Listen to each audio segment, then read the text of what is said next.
جیسا کہ میں نے آغاز ہی میں کہا کہ یونیورسٹی آف اوکاڑا نوخیز صحیح، کم عمر صحیح، لیکن اس کی بلڈنگ، اس میں جو چلنے والے پروگرامز ہیں وہ بڑی بڑی یونیورسٹیوں کے سامنے آئینے کی طرح پڑے ہیں۔ آپ اسے کامیاب ترین آغاز کہہ سکتے ہیں۔ جب یہ باتیں ذہن میں آئیں تو ہمیں اس کے تاریخی پس منظر میں جانا پڑے گا۔ پروفیسر ڈاکٹر زکریا ذاکر ان وائس چانسلرز میں ہیں جنہوں نے اس یونیورسٹی کو دوام بخشا، اور اس کی ترقی میں ان کا ایک اہم کردار ہے جو اوکاڑا یونیورسٹی کی تاریخ پر ہمیشہ گولڈن حروف میں لکھا رہے گا۔ یہ سنہری حروف کبھی ختم نہیں ہوتے۔ تاریخ یہ درج کرتی رہتی ہے بشرطے کہ ہر آنے والی لیڈرشپ اس پر کام کرے۔ حال ہی میں وہاں پر پروفیسر ڈاکٹر انجینئر سجاد مبین صاحب، جن کا ماضی میں UET سے تعلق ہے، انہوں نے بطور وائس چانسلر چارج سنبھالا ہے۔ پہلے ایک مایا ناز سوشل انجینئر جامعہ اوکاڑا کی قیادت تھے، اور اب ایک مایا ناز civil engineer university of Okara کی نکیل اقتدار سنبھالے ہوئے ہیں۔ اب ہم تو جو ملاقات پہلی ہوئی کل پرسوں ڈاکٹر سجاد مبین سے، ہمیں ان سے بہت زیادہ امیدیں وابستہ ہیں اور ہم انہیں ایک زیرک قیادت گردانتے ہیں، لیکن یہ وقت بتائے گا کہ وہ یونیورسٹی میں کس حد تک entrepreneurship, internationalisation, nationalisation, inter disciplinary, cross disciplinary approaches, multi disciplinary اور ٹرانزیشن ڈسپلنری اپروچز کو بروئے کار لاتے ہیں۔ دیکھنا یہ بھی ہے کہ وہ کس قدر مارکیٹنگ کرتے ہیں، اور ان کے لیے ایک چیلنج یہ بھی ہے کہ ہر یونیورسٹی کی طرح اس یونیورسٹی میں بھی اساتذہ کے درمیان ایک سیاست کا بازار گرم رہتا ہے، تو وہ کس طرح ان سے سیاست چھوڑا کے انہیں ریسرچ کی لائن پر لگاتے ہیں۔ ہمیں پوری امید ہے کہ اس ابھرتی ہوئی شاندار یونیورسٹی کو ڈاکٹر سجاد مبین بڑی احتیاط کے ساتھ کمرشلائزیشن اور انڈسٹریل لنک کی طرف بھی لے جائیں گے، اور یہ بھی توقع ہے کہ کنسورشیم ڈیولپمنٹ میں وہ اس یونیورسٹی کو ڈال کے اس کی مستقبل کی تاریخ کو مزید تابندہ کرنے کی کوشش کو ضرور بروئے کار لائیں گے۔ ہم کل وہاں موجود تھے اور ہم نے ایک عرض کی تھی کہ دیکھیے، ہر یونیورسٹی اگر اپنے ایکٹ کو پڑھے، بالخصوص اگر اساتذہ اپنے ایکٹ کو پڑھے، تو بہت سارے وسوسے پیدا ہی نہ ہوں، اور ہم نے اس بات پہ زور دیا کہ وائس چانسلرز کو بھی چاہیے کہ تحقیق کے لیے یا تحقیقی مقالے پڑھنے کے لیے وہ ملک میں پڑھے جائیں یا بیرون ملک، اپنے اساتذہ کو فیسیلیٹیٹ کرنا چاہیے، اور اساتذہ کو بھی اپنا وقت انٹر ڈپارٹمنٹل جنگوں میں نہیں بلکہ تحقیقی کاموں میں گزارنے کی اشد ضرورت ہے۔ اگر آپ اپنے سٹاف کو بزی رکھتے ہیں تو کوئی سازشی عناصر جنم ہی نہیں لے پاتے۔ ہم نے پروفیسرز کو بیجا وائس چانسلر آفس کے خلاف پروپیگنڈے بھی کرتے دیکھا ہے، اور شاید یہ صرف پاکستان ہی میں ہے۔ اگر یہ نہ ہوتا تو آج ہماری یونیورسٹیاں بھی پالیسی بنا رہی ہوتی اور ہم بھی بہت سارے نوبل لاریٹ کو جنم دے چکے ہوتے۔ نہ جانے حسد کی بیماری ہمارے ہاں وبا کی مرض کی طرح کیوں پھیلی ہوئی ہے۔ یقیناً ڈاکٹر سجاد مبین میں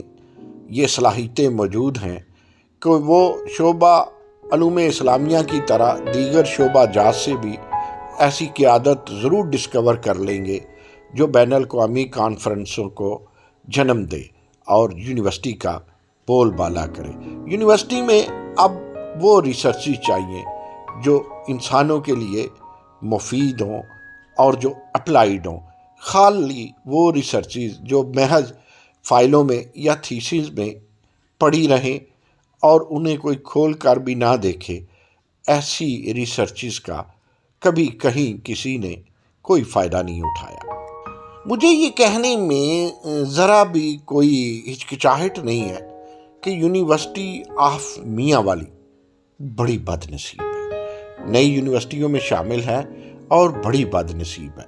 جنگ یونیورسٹی نے بد نصیبی کے بڑے دن کاٹے کہ انہیں مستقل قیادت نہیں ملی تھی، لیکن اب ہمارے سینئر اور ایک نہایت ہی سنجیدہ شخصیت پروفیسر فہیم آفتاب وہاں بطور وائس چانسلر آئے ہیں۔ امید ہے کہ وہ ان سب نمازوں کو اور ان سب تحقیقات کو اور ان سب چیزوں کو جو بر وقت نہیں ہو سکی انہیں قضا کے طور پہ ضرور پڑھ لیں گے۔ کمالیہ یونیورسٹی جغرافیائی اعتبار سے وہاں کے لوگوں کو تو یقیناً دلکش لگ رہی ہوگی، لیکن میرا نہیں خیال کہ یہ یونیورسٹی کے لیے کوئی جغرافیہ زیادہ مفید تھا، لیکن ہم اس کے لیے دعا گو ہیں۔ دیکھتے ہیں نئی قیادت اس میں کیا کرتی ہے۔ اسے نئی قیادت مل چکی ہے، لیکن اس کی کامیابی و کامرانی کے لیے اگر تو اس کی ننکانہ صاحب کی طرح سست روی رہتی ہے تو پھر یوں سمجھ لیجئے کہ اس کی کامیابی جوئے شیر لانے کے مترادف ہو جائے گی۔ جہاں تک یونیورسٹی آف چکوال کا تعلق ہے، ہم بہرحال اس میں خراج تحسین تو پیش کریں گے سابق وزیر ہائر ایجوکیشن جناب یاسر ہمایوں سرفراز کو، اور سنا ہے کہ وہاں بھی وہ نتائج حاصل نہیں ہو سکے جو ہونے چاہیے تھے، حالانکہ فنڈز کے اعتبار سے، بلڈنگ کے اعتبار سے، انفراسٹرکچر کے اعتبار سے ان کو ان چیلنجز کا سامنا نہیں رہا جو مستقبل میں نئی بننے والی یونیورسٹیوں کو، بکر کو، یا آپ یوں کہہ لیجئے کہ کمالیہ کو ہوں گے، یا جو چیلنجز میاں والی کو ہوئے، یا جو چیلنجز کا سامنا گرو نانک یونیورسٹی کو رہا۔ اب ان سہولیات کے باوجود اور راجہ یاسر ہمایوں سرفراز کی مہربانی کے باوجود اگر یونیورسٹی آف چکوال ایک کامیاب یونیورسٹی نہیں بنتی تو پھر اس کا الزام اگر اس کی قیادت کے سر جاتا ہے تو کوئی مسئلہ نہیں۔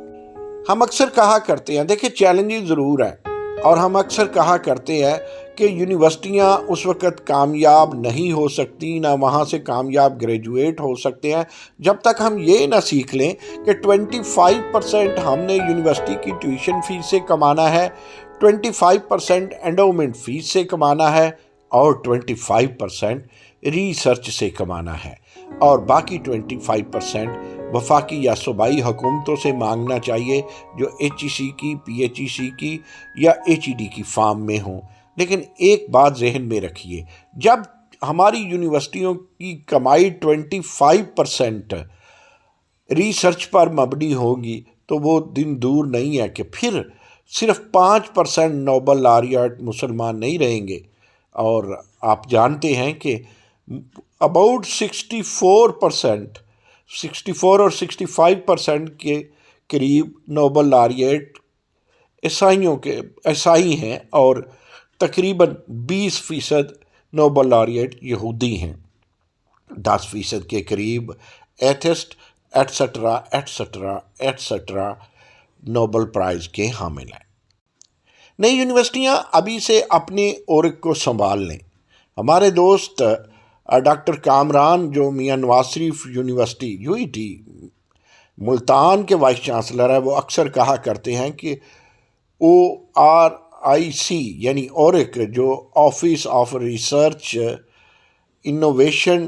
اور کمرشلائزیشن کے نام پہ بنتا ہے، اس کی سی غائب ہے، یعنی کمرشلائزیشن نہیں ہے۔ میں وہی بات کروں گا، اگر یونیورسٹیوں میں کمرشلائزیشن کا مسئلہ حل ہو جاتا ہے، یونیورسٹی ہوتی وہ ہے جو اپنا کمرشلائزیشن کا مسئلہ حل کرے،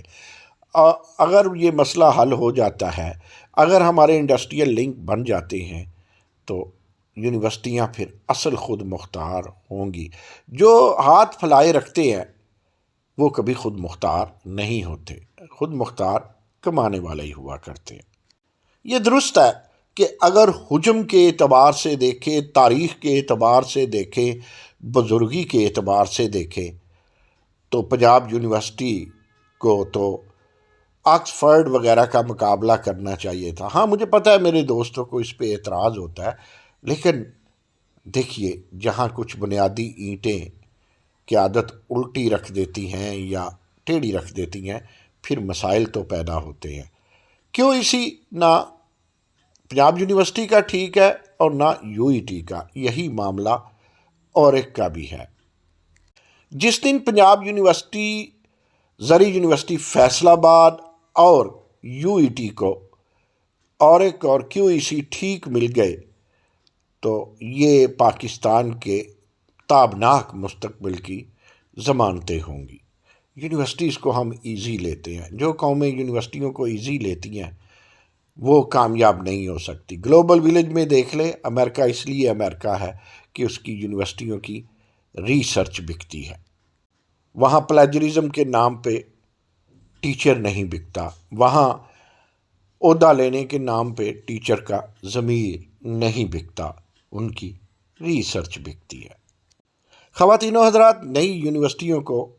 اکاڑا یونیورسٹی کے نقش قدم پہ چلنا چاہیے۔ اور خواتین و حضرات، ہم جہاں دعا گو ہیں ڈاکٹر سجاد مبین کے لیے، وہاں ہم ان سے یہ بھی درخواست کرتے ہیں کہ پیچھے مڑ کے دیکھنے کی بجائے، یا جو رواج ہے کہ پچھلے وائس چانسلر پہ تنقید کرتے ہیں، اس تنقید کی بجائے آگے بڑھیے۔ آپ کو آپ کی یونیورسٹی ایک مستحکم بنیاد اور ایک برائٹ فیوچر کے ساتھ ملی ہے۔ اب یہاں پہ کوئی بہانہ شاید چلے گا نہیں۔ آج کے لیے اتنا، باقی باتیں پھر صحیح۔ ہاں، جو وی سی چناؤ کے متعلق باتیں ہیں وہ ہم کئی دفعہ پہلے بھی اپنے ولاگز میں کر چکے، لیکن اس کی ایک قسط باقی ہے جو چند دن بعد پیش کر دی جائے گی۔ Thank you.